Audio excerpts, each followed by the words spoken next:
Hello guys, I forgot to mention while I was recording the episode that currently the expansion pack Conquest of Paradise is on pre-order, available on your favorite digital download service. It is currently up till the 14th, it is 10% off, and if you guys want to grab that before it comes out, I won't be able to grab it when it comes out. Sadly, I'm currently not in a financial situation where I could grab it, but I will as soon as we can, and then we'll try to integrate it into the episodes as we go. And I hope you guys enjoyed the episode that's coming ahead, because we're going to war, but not the war we planned. In the last episode we had a revolt pop up in Ostpreußen, which we will deal with immediately as soon as these armies down here fully reinforce. Well, get up to the limit. We're gonna send one of them in. Actually, we're gonna send this one in. We were planning on going to war. I believe we were going to go to war with Bohemia, which we will still do. Of course we will do. We should be able to subjugate them this time, hopefully. They are still only allied with Sweden, Saxony and the Hansa, which we should be fully capable of dealing with, I believe. We shouldn't really have an issue. We, I think, are technologically advanced to all of them, except Saxony, and France will probably join our war, as they tend to do. Let's look at some of our other allies. We have royal marriages with Sweden and Austria, which we do not need, and they are completely useless to us, but there's nothing we can do about it. We also have an alliance going with Poland, who we can't seem to get to 190 relations to then actually vassalize them, which is a real shame, but we'll try to do something about that. We need to increase our territory so we can start integrating Lithuania, who currently we can't integrate because they're too big, and we can't inherit them because they're too big. So technically we just need to get bigger. Need to be bigger and bigger and bigger, and then we can start getting them into our realm. Anything else? We have the mission to have religious unity, which we are still doing. We only have 5 provinces. 5 provinces left to convert into our proper religion, and then we'll have a religious unity of 100, and we'll be fully Protestant. We are making a decent profit right now, I guess, and we should be making more once we subjugate Bohemia. What else? We should actually unpause. We don't need to be paused. Oh, I did forget to mention in the episode we talked about Protestants. I think it was a few episodes ago.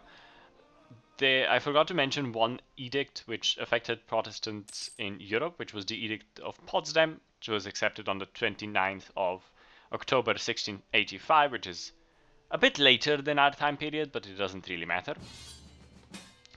Ooh, that's a big war.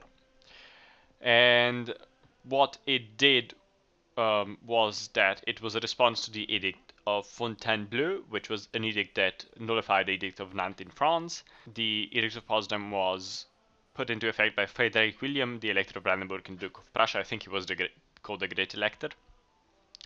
What they did is encourage the Protestants to move from France into Brandenburg, Prussia. It basically gave them tax-free status for 10 years. They allowed them churches and friends, a bunch of other effects that a bunch of other things that took effect.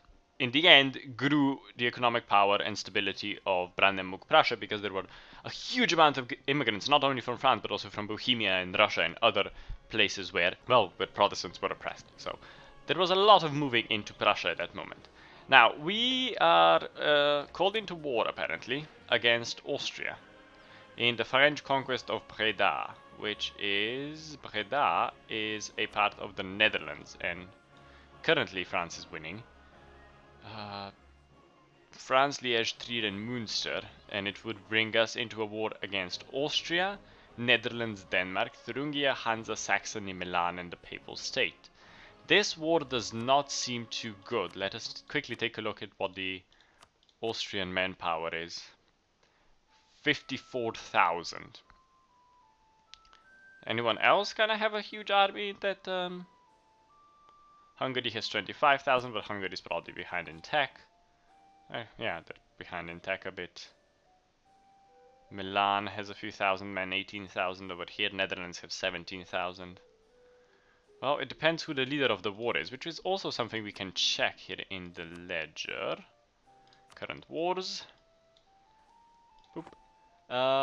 Austria is the leader of the war. Of course, they are always the leader of the war. We would have to take care of the Hansa and Saxony quite shortly on our own in our part of the world, and possibly also Denmark. Which I'm slightly worried about, because I'm not sure how much of an army Denmark has. They definitely have a navy. They always have a navy. Oh, Denmark basically has no army at the moment. Denmark wouldn't be hard to take, so that's not an issue. And who else? The Hansa? The Hansa and Saxony, I think, were on our side, right? We have 41,000 men, we should be okay. Saxony has 12,000, and the Hansa have 11,000. We should be okay, technically, in this war. It could end bad for us, or it could end good. Hopefully it ends good. We lost a stability point because we have a royal marriage with Austria. We can have a national decision, pass the Popery Act. The measures to reduce Catholic influence by offering money to anyone willing to witness against a Catholic priest or bishop that has been apprehended performing religious services. What happens? Missionary strength plus 1%. I'm sure we'll take it. Why not? In this war, let's quickly look at this war. We have twice the amounts of men they do. We are going to now we're going to immediately stop our ships from going anywhere and put a leader in charge of this army. He's actually quite okay. And we're gonna go after Saxony. Hopefully Austria focuses on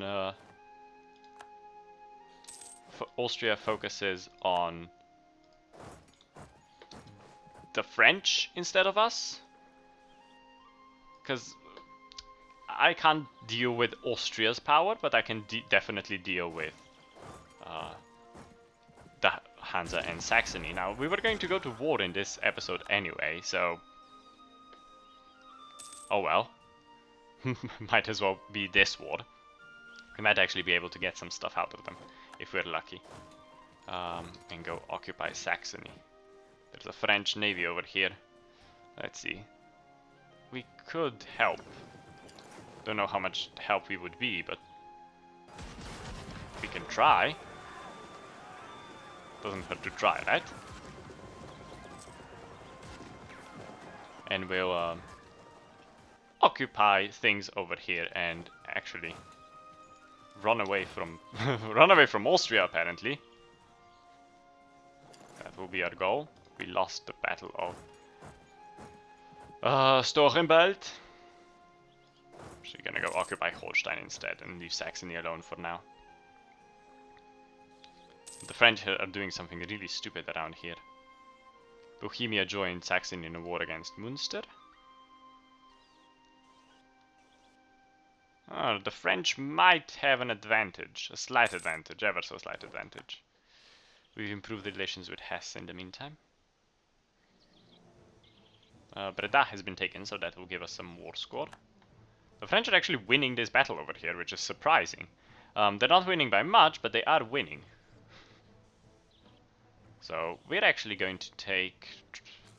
I don't know, I doubt we'll be able to get per se just directly out of this war. It's probably not going to happen, but we might be able to. It will increase our relations with the French quite a bit. There are also Flemish patriots over here in Austrian-controlled territory, which I'm perfectly fine with. They can be there if they want to. There's Lithuania defeating people for us, which is rather fantastic as well. We are, of course, the far more superior, simply because of the amount of troops we have. There we go. There are the Saxon troops gone. We're actually going to allow the leader to negotiate for us for now. If the war score drops, then we'll immediately revoke that privilege for them, but currently we're winning quite significantly against Austria, so I really don't mind us being the leader of the war. Or them trying to get us stuff. Because why not? I mean, in the end it helps us out. If we get stuff, we probably won't, but if we do, we're not going to complain. We already improved the relations with Sweden. We managed to convert Warsaw, so we're now going to go convert Ostpreußen, which was where we just had a revolt. Access from Würzburg, sure, why not? The French are causing havoc in Austria, and Austria's troops were halved by now, or the opponent's troops in general were halved by now, which is fantastic, which means we're doing a good job. Or at least our people are doing a good job. We should still be able to go to war with Bohemia. It will actually save us the involvement of Saxony and the Hansa in the war against Bohemia, so it would only be Sweden against us, which I'm rather okay with. Hansa entered an alliance with Great Britain, which is not something we care about at the moment. I would love to have Lübeck out of this, but I don't think we have a claim on it. No, we only have a claim on Erz. The bourgeois request privileges. The bourgeois class has grown increasingly resentful of the power of the noble families, and particularly their lack of opportunities in the higher ranks of government. Their only route into power is to marry into poor but well-titled noble families or pry open positions in government circles. We can grant them privileges, 50 diplomatic power, or lose 50 diplomatic power, or deny them privileges and lose 50 admin power. We're actually going to go with the diplomatic power at the moment. We're also going to open the lockdown here. And going to fix this, because this doesn't really work. It's been working a bit badly lately, so we'll see a few more events pop up here and there. A few more things. Portugal entered an alliance with Great Britain, I see down here. Passing partition act in Hungary. France allows the merchants of Castile.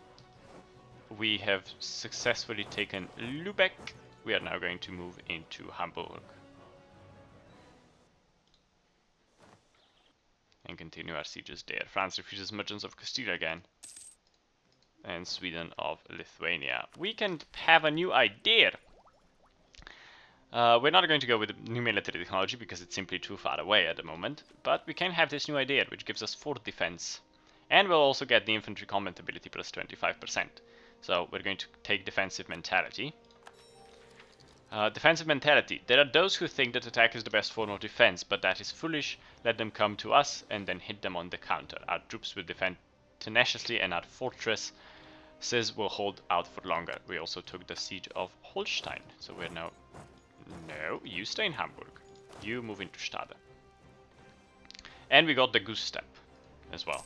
So the goose step, although looking rather odd, the goose step was specifically developed to ensure that our men held their line as they advanced over the enemy. This gives our enemies a real advantage on our armies a real advantage on the battlefield, not our enemies.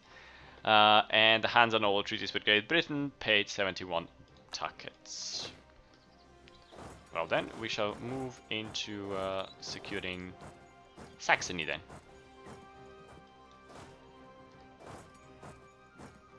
Well, then you go into Rupin and you go through Mecklenburg into Rupin. Actually, our armies are okay, so we can just do that. There we go. Yes, I know our men were attrition, but it doesn't really matter at the moment. We are still winning this war quite significantly, 52% at the moment, invading Milan and Austria actually, and quite a bit of the Netherlands. So the French are going to spread into the Netherlands, which I'm okay with. There's also still a French army in Great Britain. Do arrived home from Lithuania, so we're now going to improve relations in Sweden for now. And we're actually going to, while we're at it, we have a free diplomat. We're going to fabricate a claim on Moravia while we're in this war. Just in the case we can't vassalize Bohemia, we're going to take provinces out of it, which will help us in the end. Anyways, there are a few disputed succession, most significantly in Hungary. Who would actually have a royal marriage? What would happen to their personal union with Muscovy? I'm not happy about that. Pull the guy back from Munster. See if we can't get Hungary under us in a personal union instead of Muscovy, because currently Muscovy, we're not better than Muscovy. I'm pretty sure about that, but might be able to do something. Our army has seen better days. The tarnish seems to have come off the glory of our arms. People just aren't taking our army as seriously as before. Time to shake things up. Lose 1 stability, I don't think there's much that can be done. Lose 5 prestige. We're gonna go with the prestige loss. Simply can't afford to lose more stability. We're already at -1. We are making money though. There we go, marrying into that family. They would still get a personal union with Muscovy, but we would still be doing okay. We're actually going to improve relations with them as well, and actually try to get an alliance out of them. Because we're not really going to focus on Hungary, at least I don't think we should focus on Hungary. I think focusing on Hungary might be a bit of a foolish idea at the moment. But we can focus on... There's a new monarch in the Papal State. See if we can catch these guys in Vorpommern and get them defeated. Thuringia it is. Battle of Vorpommern. Actually go siege Wittenberg. Yeah, why not? Perhaps get them out of the war. We won the Battle of Potsdam. And we're now sieging Wittenberg.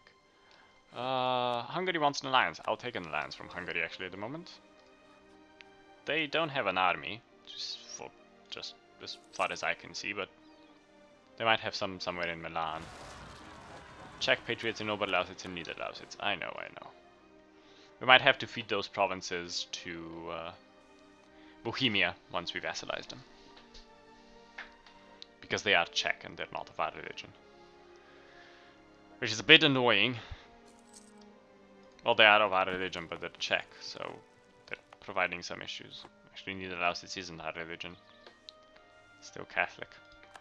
I do derive home from Bohemia, which means we have another claim on them. Let's improve relations with Würzburg. We're not going to be emperor anytime soon. But Trier is now voting for France, which... I don't... That's a bad idea. That's a bad idea. That's a really bad idea, actually. Serbia accepted peace with Aragon, released Wallachia as a sovereign state.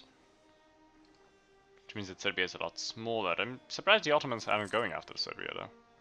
They're still focusing on the Mamluks. That's kind of the time for Serbia to grow and spread their wings, because if they don't do it then they never will. Milan paid some money and annulled treaties with Austria, which was to be expected.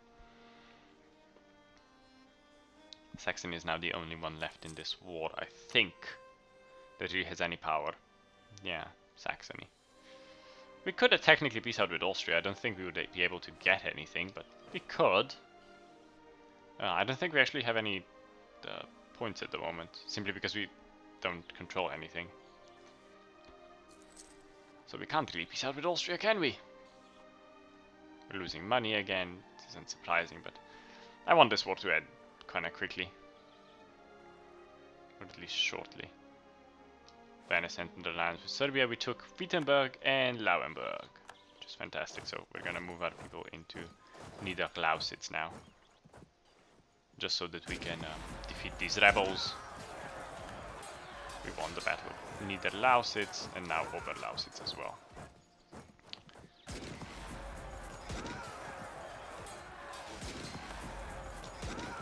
On the Battle of Lüneburg. Still winning over Austria. The war is now at 71%. It's actually, this war is going really well for us. I didn't think it would go this well. Simply because of the fact that, of how it looked at the beginning. We can go with the Galleon, which would give us new ships, or we could take flexible negotiation. I don't know, I'm actually... This would be really good, the regimental cantoons, but I kind of want to take the diplomatic idea first. Plus, we'll need quite a bit of diplomatic power if we are going to vassalize Bohemia, I think. We've taken Rupen now. We're going to move into Anhalt. Apparently, the Netherlands were just defeated. What happened to the Dutch Navy? I'm pretty sure I saw a Dutch Navy somewhere over there. They still have a navy somewhere. But the Dutch Navy was defeated. And we have a guy coming back. Let's see if we can't do anything with Austria and try to get the second war started. They would currently white piece us. Get them to release a nation. But annul a few treaties. We can't get them as a vassal. They're simply too big. Imperial reform would need 100. Cancel the vassalization of Thuringia, perhaps? No. Release Ansbach? No. Give us all your money? No? You wouldn't even give us a bit of your money. Attach a seat over there. So we can siege a bit more at the same time. Iron ore quality problems. One of our iron mines has hit some low quality iron ore. This has made the raising of units more expensive. Infantry and cavalry cost go up by 5% for a year, I believe. So it's not that bad. Austria is now being successfully and quite in large numbers sieged by the French. They're being sieged. That's what's happening. And we're actually out of time for this episode, which is sad, because I want to finish this war. But we're kind of out of time for this episode. I'm not going to cut much because there wasn't much to cut. And I hope you guys liked this episode. If you guys did like this episode, don't forget to like, comment, subscribe. And also in the comments below, write what you want me to talk about. If there's a historical event or a region you want me to talk about, or a certain nation that you want me to take a look at and talk to you guys about it, please write it in the comments below. I am slowly but surely running out of ideas on what to talk about in the more quiet episodes, so I really appreciate any suggestions you guys leave me. And until next time, bye bye.